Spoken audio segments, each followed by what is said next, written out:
Welcome to AK home kitchen. இன்றைக்கி நம்ம சீலா மீனை எப்படி க்ளீன் பண்ணி குழம்பு வைக்கலாம் அப்படிங்கிற வீடியோ தான் போட்டிருக்கேன். வாங்க எப்படி செய்யலான்னு பார்க்கலாம். அதுக்கு முன்னாடி நம்ம சேனலை சப்ஸ்கிரைப் பண்ணி சப்போர்ட் பண்ணுங்கள். இந்த மீன் குழம்பு வந்து தேங்காய் சேர்க்காமல் எங்கூர் ஸ்டைலில், அதான் காரைக்கால் ஸ்டைலில் வச்சுருக்கேன். எப்படி செய்யலான்னு பார்க்கலாமா? அதுக்கு முன்னாடி வாங்க மீனை க்ளீன் பண்ணிக்கலாம். இப்போ சீலா மீன் தான் நான் எடுத்திருக்கேன். சீலா மீன் வந்து இந்த மீனில் உள்ள பிளால் வந்து குட்டி குட்டியாக இருக்கும். இந்தமாரி ஒரு நைஃப் வச்சு இப்படி தேய்ச்சிங்கனாலே வந்துடும். இதை போல் தேய்ச்சிட்டு பாருங்கள் எவ்வளோ ஈஸியாக வருது பாருங்கள். நீங்கள் சிசர் வச்சுருந்தீங்கன்னா சிசர் வச்சு கூட இந்த சைடில் உள்ள ஓரங்களை வந்து கட் பண்ணி எடுத்துக்கலாம், இந்த செதில்களை. ஆனால் நான் வந்து அருவாமனையில் க்ளீன் பண்ணி தான் எனக்கு பழக்கம். அதனால் நான் இந்த பிளாலை மட்டும் கத்தியை வச்சு லேசாக எடுத்துகிட்டு இப்போ வந்து அருவாமனை வச்சு கட் பண்ணி எடுத்துக்கிறேன். இந்த போல் இந்த ஓரங்கள்லாம் கட் பண்ணி எடுத்துக்கலாம்.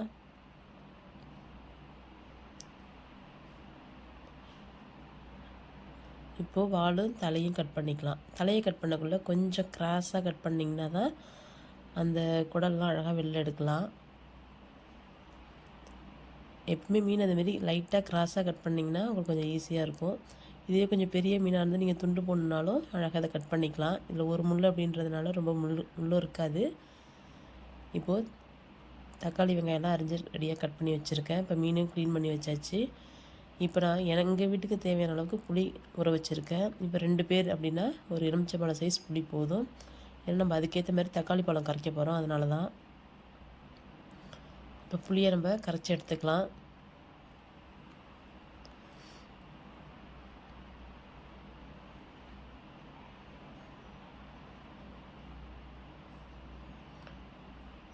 குழம்பு உங்களுக்கு வந்து புளிப்பாக வேணுன்னா புளியோட அளவு அதிகரிச்சுக்கிட்டு தக்காளி பழத்தை கம்மியாக கரைச்சிக்கலாம். இப்போ இந்த ஸ்டைலில் வைக்கக்குள்ள புளிப்பு அப்புறம் வந்து உரப்பு எல்லாமே கரெக்டாக இருக்கும். இப்போ தேவையான அளவு கல் உப்பு சேர்த்துட்டு நான் இது கூட 3 தக்காளி பழம் கரைக்கிறேன்.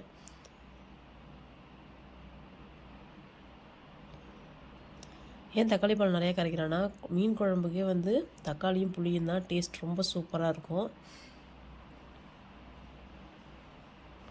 அதுபோல் இதில் தனி மிளகாத்தூள் மஞ்சள் தூள்லாம் எதுவுமே சேர்க்க போகிறதில்ல. ஏன்னா ஆல்ரெடி நான் வந்து குழம்பு மிளகாத்தூள்லேயே மஞ்சள் போட்டு அரைச்சிருக்கிறதுனால இதில் வந்து தனியாலாம் சேர்க்க மாட்டேன்.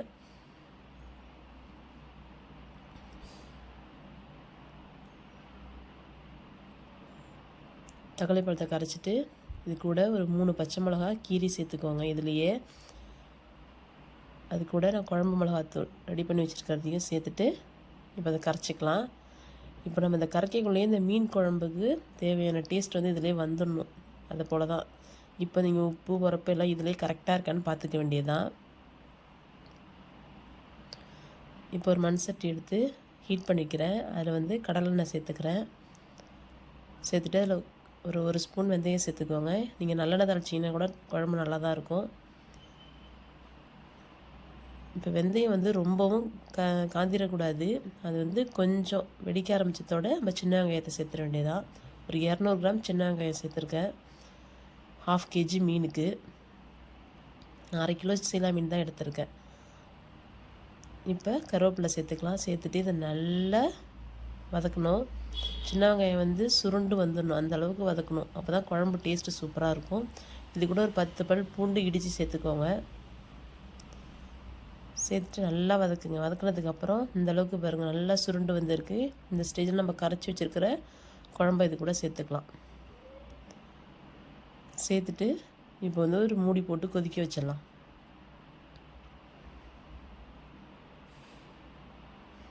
குழம்பு இது போல் நல்லா எண்ணெய் பிரிஞ்சு சுண்டி வரணும். இங்கே பாருங்கள் எந்த அளவுக்கு குழம்பு சுண்டி வந்திருக்குன்னு சொல்லிட்டு. இப்போ இந்த ஸ்டேஜில் மீனை சேர்த்துக்கலாம். நம்ம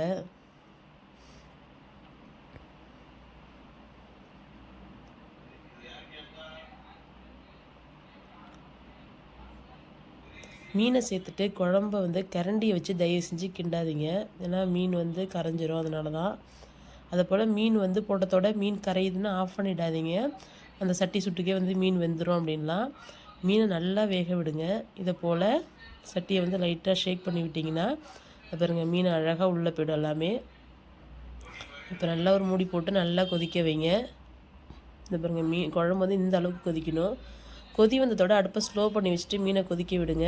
இது பாருங்கள், லைட்டாக கிண்டி மட்டும் விடுங்க.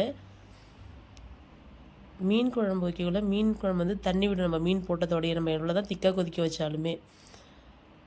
பாருங்கள், பிடிச்சிருந்தா சேனலை சப்ஸ்கிரைப் பண்ணுங்கள். தேங்க்யூ.